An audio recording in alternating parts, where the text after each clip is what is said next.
ખેડૂત મિત્રો, આજના કાર્યક્રમની અંદર આ સર્વે મિત્રોનું હાર્દિક સ્વાગત છે. અને આજે જે મારે વાત વિડીયોની અંદર કરવી છે, એ વાત કરવી છે ચોમાસું મગફળીની. બે મુદ્દા આજના વિડીયોની અંદર ચર્ચવા છે. પહેલો છે વાવેતરનો સમય. ઘણા બધા મિત્રો પૂછતા હોય કે યોગ્ય વાવેતરનો સમય કયો કહેવાય, કે ક્યારે મગફળી વાવીએ તો ઉત્પાદન સારામાં સારું મળે. હા, વાવેતરના સમયને અને વિવિધ જાતોને પણ ખાસ કરીને સંબંધ છે. તો કયા સમયે કઈ જાતો વાવવી જોઈએ. અને બીજો મહત્વનો અને અગત્યનો મુદ્દો કહી શકાય એ છે બીજ માવજત, સીડ ટ્રીટમેન્ટ.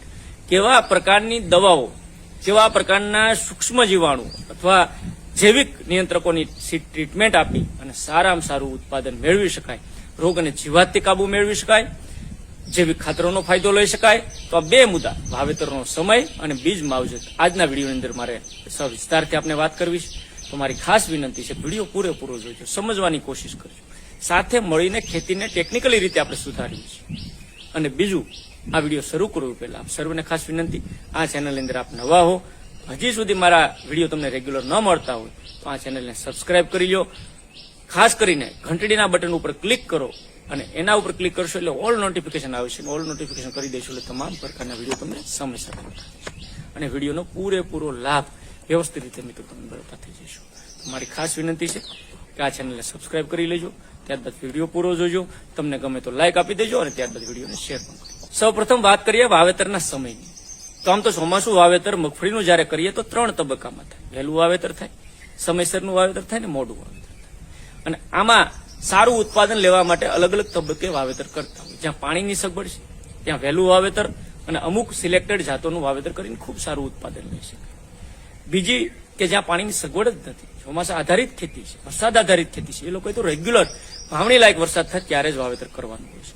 ઘણી વખત ત્રીજી જે પદ્ધતિ ક્યારે આવતી હોય કે સતત વરસાદ શરૂ રહીને વાવવાનો ટાઈમ ન મળે તો એને મોડા વાવેતરની અંદર જવાનું હોય, ત્યારે વેરાયટીઓ અને ચેન્જીસ આપણે મિત્રો કરવા જોઈએ.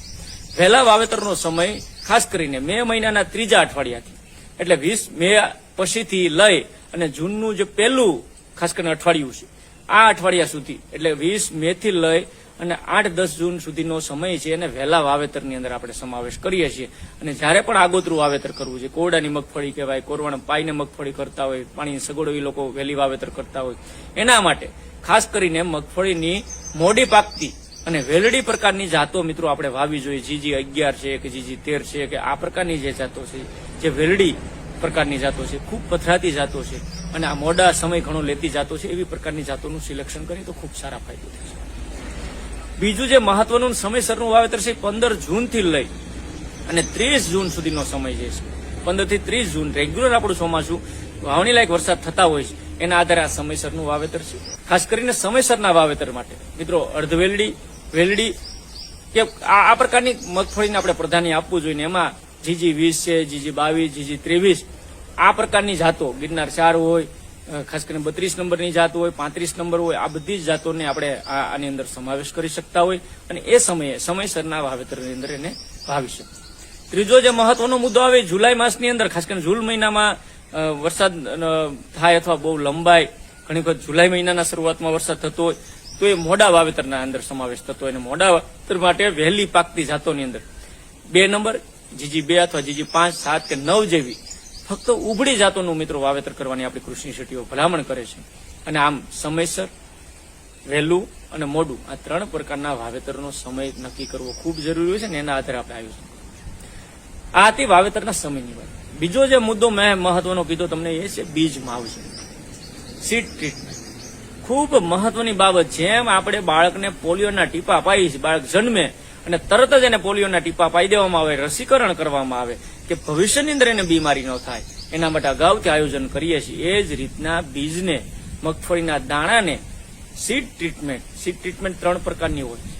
એક તો ફૂગનાશક તરીકે રોગને અટકાવવા માટે, એક જંતુનાશકો જીવાતને અટકાવવા માટે, અને ત્રીજી છે જૈવિક ખાતરોની હોય છે, જે ખાસ કરીને જૈવિક ખાતરોને એક્ટિવ કરી અને રાસાયણિક ખાતરોનું પ્રમાણ ઘટાડવા માટે મહત્વનું છે. તો આ જંતુનાશક, ફૂગનાશક અને જૈવિક ખાતરો, ઘણી વખત એને FIR, ફંજીસાઇડ, ઇન્સેક્ટિસાઇડ અને રાઇઝોબિયમ એના તરીકે પણ ઓળખતા હોય. આજ માર્કેટની અંદર કોમ્બિનેશન વાળા ફૂગનાશક, જંતુનાશકો પણ આવી ગયા. 3 પ્રકારે ખેડૂત મિત્રો આપણે કેમિકલ વાળા છે આ પ્રકારની દવા ઉપયોગ કરે. પ્રાકૃત છે કે પ્રાકૃતિક ખેતી કરતા ખેડૂત મિત્રો બીજામૃતનો ઉપયોગ કરે. અને ત્રીજી જે પદ્ધતિ છે, જૈવિક ખેતી કરતા લોકો રાઇઝોબિયમ, PSB કલ્ચર, ટ્રાઇકોડર્મા એની પણ બીજ માવજત આપી શકે. તો એના માટે આ 3 પ્રકારે અલગ અલગ રીતે ખાસ કરીને સીડ ટ્રીટમેન્ટ કે બીજ માવજત આપણે આપતા હોઈએ છીએ અને બીજ માવજતની અંદર માર્કેટની અંદર ઘણી બધી દવાઓ મળતી હોય, પણ હું ખાસ અંગત સલાહ કે પ્રાકૃતિક ખેતી જો કરતા હોય તો બીજા મૃતનો જ પટ આપવો જોઈએ, જે સસ્તી મફતની મેથડ છે અને ખેડૂત મિત્રો પોતે ઘરે તૈયાર કરી શકે. અને એના માટેના અગાઉ ઘણા બધા વિડીયોની અંદર માહિતી આપણે ઓલરેડી આપેલી છે. બીજા મૃત કેમ બનાવવું એ બનાવીને ત્યારબાદ આપણે એને બીજને માવજત આપીએ. બીજી જે જૈવિક પદ્ધતિ છે કે જે કોઈ સૂક્ષ્મ જીવાણુ નુકસાન ન કરે, અળસિયાને નુકસાન ન કરે, માણસના સ્વાસ્થ્યને નુકસાન ન કરે, એ પદ્ધતિ છે જૈવિક રીતે, ખાસ કરીને જૈવિક ફૂગનાશકની. એની અંદર ટ્રાઇકોડર્મા 10 ગ્રામ લેખે 1 કિલો બિયારણને પટ આપવાથી પણ ખૂબ સારા પરિણામો મળે અને એનો ફાયદો આપણે મિત્રો લઈ શકતા હોઈએ છીએ. તો ટ્રાઇકોડર્માની પણ સીડ ટ્રીટમેન્ટ તરીકે ઉપયોગ કરી શકાય. અને ત્રીજી છે કેમિકલ વાળી પદ્ધતિઓ. બજારની અંદર ઘણા બધા ફૂગનાશકો અને જંતુનાશકો મળે છે, પણ એની અંદર આપણા સારા પરિણામો આપતી સારી સ્ટાન્ડર્ડતા વાળી દવાઓ ખરીદીને મિત્રો આપવી જોઈએ. એની અંદર વર્ષોથી આપણે થાઇરમ, કેપ્ટન, કાર્બેન્ડાઝીમ, મેન્કોજેબ આવી દવાઓ આપતા હતા, પરંતુ હવે સમય બદલાણો છે. હવે નવા ટેકનિકલો બજારની અંદર આવ્યા જે ખૂબ સારા પરિણામો આપે છે. એની અંદર કાર્બોક્સિન પ્લસ થાઇરમ, કાર્બોક્સિન 37.5%, થાઇરમ 37.5%ના કોમ્બિનેશન વાળી ફૂગનાશક દવા 1 કિલો બિયારણ દીઠ. અને બિયારણને પટ ક્યારે આપવાનું છે એ પણ મહત્વની બાબત છે કે 10 થી 12 કલાક પહેલા, કાલે વાવવાનું હોય સવારે, તો સાંજના સમયે સાંજે 7-8 વાગ્યે કોરા દાણાની અંદર 1 કિલો બિયારણ દીઠ 2.5 થી 3 ગ્રામ કાર્બોક્સિન પ્લસ થાઇરમ. આ ટેકનિકલ બજારની અંદર અલગ કંપનીના નામે મળતું હોય, પરંતુ તમારે કાર્બોક્સિન પ્લસ થાઇરમના કોમ્બિનેશન વાળું ટેકનિકલ સારી કંપનીનું લેવાનું છે અને એને 2.5 થી 3 ગ્રામ 1 કિલો બિયારણ દીઠ લઈ કોરા દાણાની અંદર પટ આપવાનો છે. આ પટ આપવાથી ઉપર એક લેયર બનશે અને જે પણ દાણાની અંદર ફૂગના જીવાણુઓ છે એનો નાશ કરવાનું કામ કરશે. અને પછી એ દાણો વાવશો, જયારે ઉગશે તો એની અંદર ફૂગ નહીં આવે. એટલે તમે જે સુકારો કયો, ફરો કયો, થોડું સુકાવાની સમસ્યા કયો, ઉગસુકનો રોગ કયો, આ રોગ નહીં આવે. એના માટે ખાસ કરીને તમારે આ પટ આપવાની જરૂર બનતી હોય છે. બીજી મહત્વની વાત છે કે આ ફૂગનાશકનો પટ આપીશ એ રોગ અટકાવવા માટે છે. બીજો જે મહત્વનો પટ છે એ છે જંતુનાશકનો પટ, કે જે ખાસ કરીને મુંડા અથવા વાયરોમ જેવી જીવાતોને અટકાવવા માટે આપણે પટ આપતા હોઈએ છીએ. એ પટની અંદર સૌથી મહત્વની બાબત છે ઇમિડાક્લોપિડ પ્લસ ફિપ્રોનિલ. ઇમિડા 40% અને ફિપ્રોનિલ 40%ના કોમ્બિનેશન વાળી દવા 1 કિલો દીઠ 1 ml પ્રમાણે આપણે આપવાની હોય છે. અને એનો પટ આપીને પણ આ ખાસ કરીને જીવાતોને, મુંડા જેવી ભયંકર જીવાતોને આપણે અટકાવી શકતા હોઈએ છીએ. એના સિવાય થાયોમિથોક્ઝામ 30% FS, આ દવાનો પણ પટ આપીને મુંડાને અટકાવી શકાય. તો જીવાત અને રોગ, ફૂગ અને મુંડા, આ બંનેને અટકાવવા માટે બંનેનો પટ આપવો ખૂબ જરૂરી બની જતો હોય. જ્યારે પણ લિક્વિડ ફોર્મ વાળી દવાનો પટ કોઈ પણ પાક અંદર આપો છો તો એ 3 થી 4 કલાક પહેલા વાવેતરના આપવાનો છે. કારણ કે સાંજે આપણે કોરી દવા ફૂગનાશક આપી, સવારે 10 વાગે કે 9 વાગે વાવેતર કરવાનું હોય તો 6-7 વાગ્યે ફરી પાછા આ બિયારણને લિક્વિડ ફોર્મ વાળી દવા આપી સૂકવી દેવાનું છે. વાહરી જાય પછી એ બિયારણનો આપણે ખાસ કરીને મિત્રો ઉપયોગ કરવાનો છે. અને આ રીતના કરશો તો ખૂબ સારો ફાયદો પણ મેળવી શકશો અને સારામાં સારું પરિણામ મિત્રો મેળવી શકાય. તો આ રીતના પટમાં બંને દવાઓ આપવાની હોય. ત્રીજો જે પટ છે એ રાઇઝોબિયમનો છે. માર્કેટની અંદર લિક્વિડ ફોર્મમાં રાઇઝોબિયમ મળે.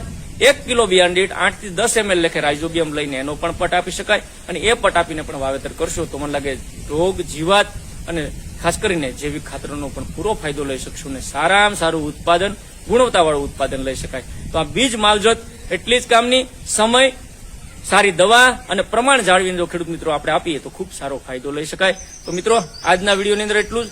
ફરી